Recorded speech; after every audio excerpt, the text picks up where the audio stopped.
Hey guys, as you know, we are off for a couple of weeks for, well, that's why I'm here to share why. So we were not releasing the last week of August and the first week of September because we got a lot going on over here at Once Upon a Crime. And so I wanted just to take you here with me to take a look at what's going on because it's kind of the marking the end of a passage, the end of an era, I guess you would say, closing the chapter on the first, um, I guess, yeah, the first part of Once Upon a Crime history.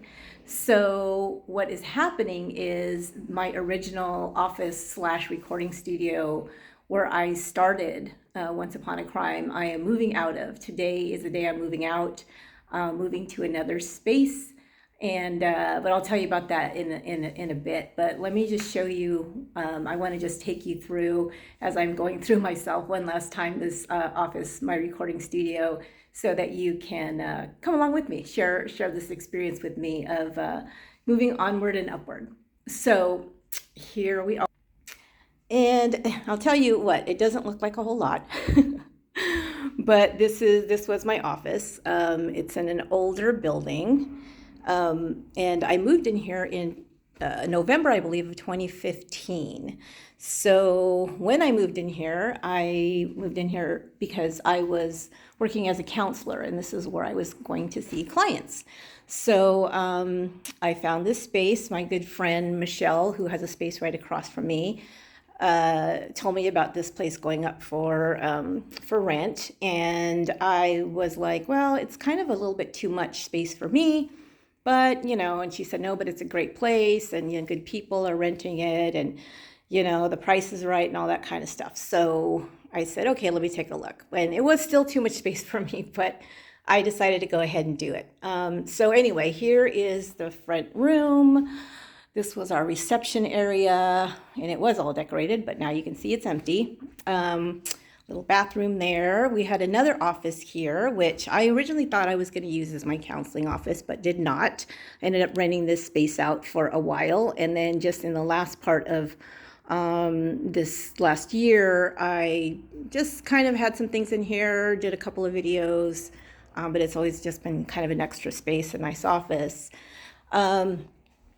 And this is where I did my counseling, was in this middle kind of open office here, because I just kind of like the vibe in here more. When I came in here, it was pretty dark and dingy. We did all the painting and put up new lights in some of the areas. I'll show you that in a minute.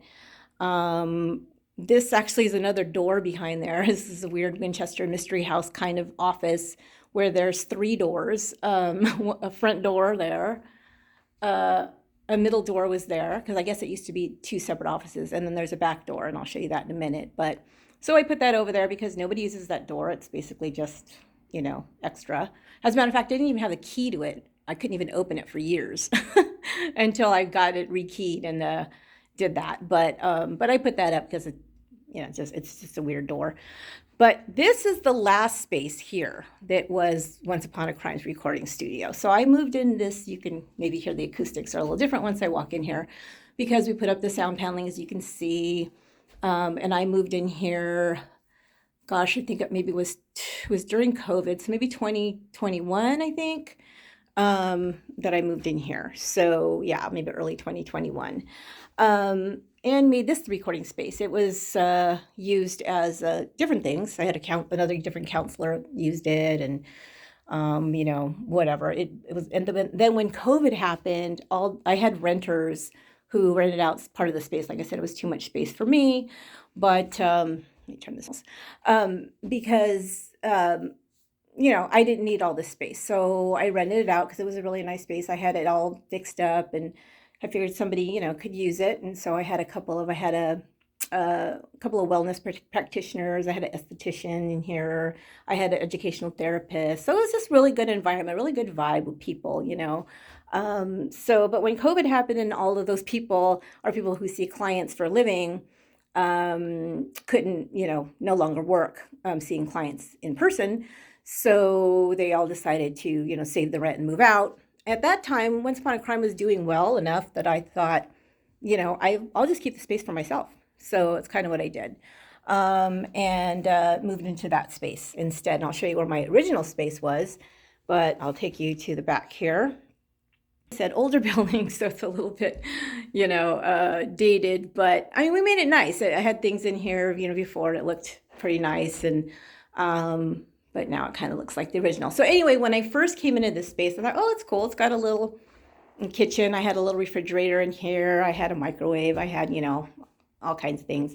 But when I first came into this space, the first thing I noticed about this office was this office back here. And you can kind of see it's got a door and it's got this little window. And it was just basically used as a storage space. There was just boxes piled up. There was, junk in there. Nobody really used it. So the first thing I thought when I saw this space was, wow, that would make a perfect recording studio. Perfect size. And it's not so dark because you got this little window here, because there's the other door. I was telling you about the back door. Let me turn the light on here. Maybe you can see it better. The back door here. And I moved into, here, and I thought, well, it's got this window too. It's got this great window. So there's lots of natural light. So I'm not going to feel like I'm stuck in a closet. I thought that's great, right? So I thought about it and I said, maybe because I had been planning to do the podcast I had been thinking about it for at least 4 years before I started. And then when I found this space, I thought, well, this is a great space. I should just do it. I should just stop thinking about it and I should just do it. So, but like I said, at the time I was working as a counselor, so I didn't, it wasn't like a priority. It wasn't like something, oh, I'm going to go and try to make money off of this or anything like that. It was just, this would be fun to do. I love podcasts. I want to tell true crime stories, and I think this would be a great place to, set all that up.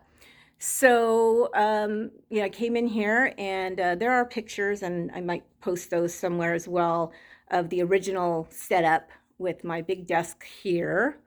Right here was the big desk with the recording equipment and the computer and all this stuff. But when I came in here, one of the things that we did was we added these acoustic panels, and you could probably tell the sound again when I walked in here, versus like when I walk out here. You can totally tell the difference in the sound, right? I think you could probably pick that up on the video.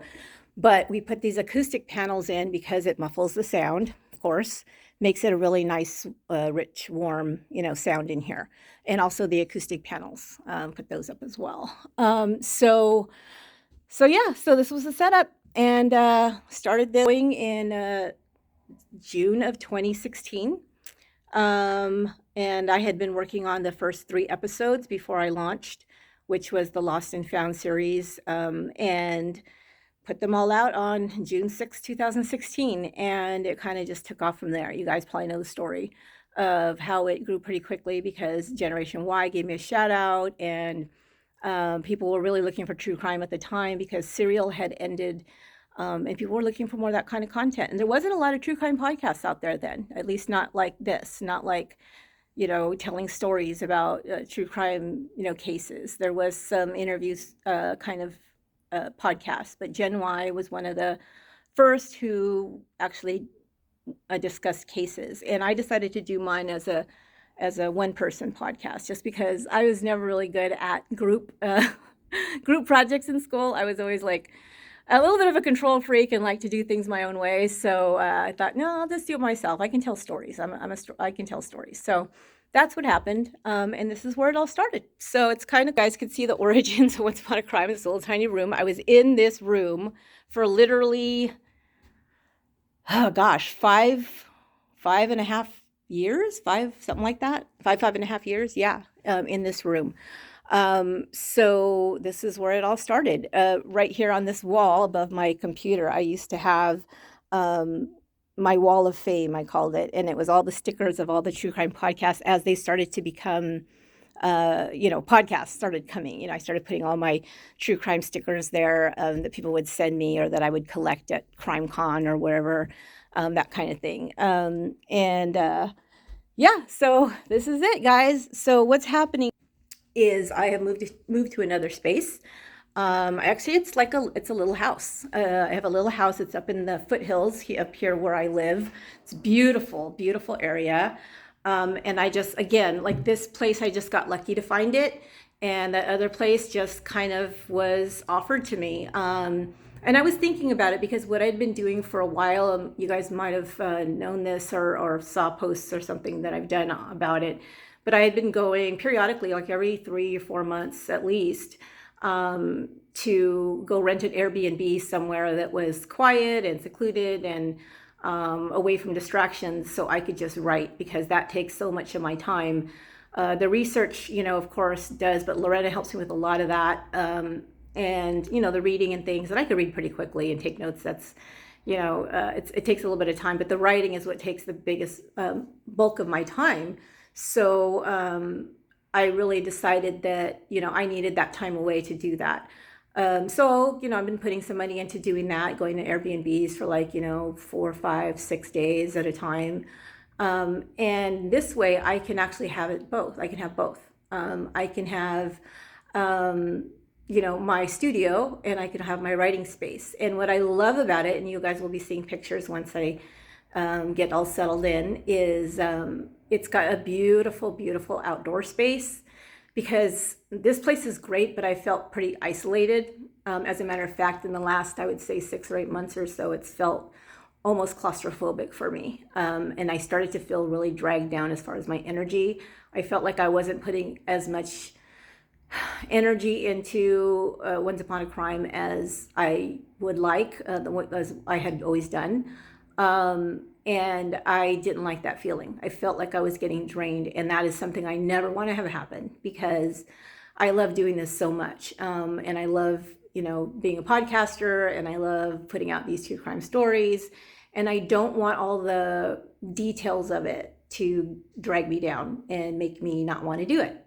So I thought, okay, so what do I need? And, having been a psychology major and a therapist and all this, I kind of had to check in with myself and say, okay, what are my needs here? What's most important? Let's prioritize. And it's really important to me is my work, for sure, but also my own self-care, which is needing to not be as isolated, not be as solitary, because this is a very solitary kind of gig. So I need to find ways to do that. And I also knew that I needed to be out in nature. I needed to be out. I live in California. It's beautiful. And I've been stuck inside for almost 7 years, not getting out much at all, except for, like I said, Airbnbs, where I would always rent in like the woods or somewhere like that, where it was beautiful and I could sit outside and write and all of that. So that's what I did. When I found this place, I thought, oh my gosh, as soon as I walked, it went up there, it was like up on a hill kind of. And I saw the view, and I saw all of the space outdoors where I could sit and write and just take a break. And, I just thought, this is it. I just feel like this is really it's going to give me that next kind of energizing force to move forward, to make Once Upon a Crime, continue Once Upon a Crime, but actually make it better. And I'm already feeling that. I'm already getting new ideas on how to make it better, how to make things work better, how to not be so alone when I'm trying to create these stories. And Lorena is going to be helping me with that. And I'm really excited about it, because I think we had a brainstorm the other day, and I think it's again, I just needed to clear my head, and all of a sudden, boom, I have this idea, and she helps me to flesh it out and say, oh, wait a minute, why don't we do this? So it really, I think I'm excited again, and I don't even like to say this, but the truth is I was starting to not be excited about this anymore. And I don't want that to happen, because this is all I ever wanted to do. So now I feel like I'm re-energized, and I'm really, really excited about this next chapter of Once Upon a Crime. And I think I'm going to be bringing you guys some really cool stuff, with a lot more energy and a lot more passion, the way it was when I first started, and the way it was the first 5 years. So so that's where it is. So you'll be seeing the new place soon, the new setup, as soon as like I said, it's pretty close to being set up. I've been doing that all week. Been up there kind of moving things around and figuring out how to fit it. It's a much smaller space than this. So I had to figure out how to make everything fit, and but it's working out beautifully, and I'm really, really happy with it so far. And I just got a couple little things to do, and probably by early next week, I'll be 100% up, going again. I'm already working now, but there's a couple of things I got to do before I can just focus on that and stop doing all the details of moving, because you guys know how moving is. Oh my God, it's like one thing after another. So yesterday was my last day out, and got the last things out of here, just connected the alarm and the internet and all that stuff from what was in here. So now I'm good to go. Now I'm good to get everything connected over there. I've been working off of a hotspot for a while, so that's not always the most reliable. But yeah, so that'll be all ready to go by, I'm sure, the end of the week for sure, and 100% back to working full time by next week. And then I'm leaving to Kansas City for the Generation Y 10-year anniversary live show, which I'm so excited about. I'm so excited, first of all, for them, because they're amazing and they gave me my start. I just love Justin and Aaron. They're just like the best guys. It's one of those things, you guys, when you're doing what you're supposed to be doing, you'll know it, because people come into your life that are such a blessing to you, that are such a support, encouragement, or just energy out there that keeps you motivated, keeps you going, just seeing what they've created. And they're just such good people, and it's very inspiring. So I'm very excited to celebrate that with them. And then I'm just so friggin' humbled and honored that they invited me to be part of the show, which is amazing. It's kind of like, they have that saying that says, never meet your heroes. Well, this proved them wrong because when I met Justin and Aaron, they were definitely my heroes, and they still are. I'm not going to get choked up here because I love them so much, but they're just great. And so many other podcasters have been so supportive and encouraging, and I have a whole group of female podcaster friends, which is amazing. Charlie, I'm going to get to see Charlie again. She's going to be at the Gen Y, and part of the Gen Y show as well. The captain from True Crime Garage, we connected a long time ago, and he's just a sweet guy. Just so many. I just barely met Bob Ruff, and he's just an amazing, just really nice guy, and so funny. I had no idea how funny he was, but he's hilarious. I love just listening to his dry humor, and he's pretty cool. So he's going to be the Gen Y show, as you guys know. So I'm looking forward to seeing all those people. But then everybody else, everybody that's come after, who, sometimes they'll tell me, oh, I sent you a message when I started my podcast and you were so helpful. I don't remember, to be honest. I know that whenever somebody would reach out, I would try my best to give them some advice, because that's what people did for me. But my brain doesn't retain any information. So when they tell me, I'm always surprised. And it's great. I'm glad that I had a minute to do that. So but yeah, there's just so many. I can't even list them all. But you guys know it's people that I always shout out, and people that pretty soon we're going to be having promos on our show for them as well. Because again, that was one of those things that always wanted to do, consistently fell by the wayside because it was just, it's just too much on my plate. But we're gearing up to do that. So you guys can find these great podcasts too, in case you haven't listened to them. These are, my friends, people that I think do amazing work in podcasting. And so you'll be able to get some new shows to listen to, hopefully, that you'll love. So that's it, you guys. That's the deal. So you got a Labor Day coming up, and hopefully you're here in the US and you guys will have a nice break. And I will be working because that's right before I go to Kansas City. But yeah, it'll be great anyway. And you'll definitely be seeing things, pictures and videos, and things from the live show when I'm up there in Kansas City, the people that I'm talking to. And don't forget, you can get tickets at genypod.com for I don't know if there's any in-person tickets available, but you can check. I know that a couple weeks ago they were almost sold out, but maybe there's one or two stray tickets left.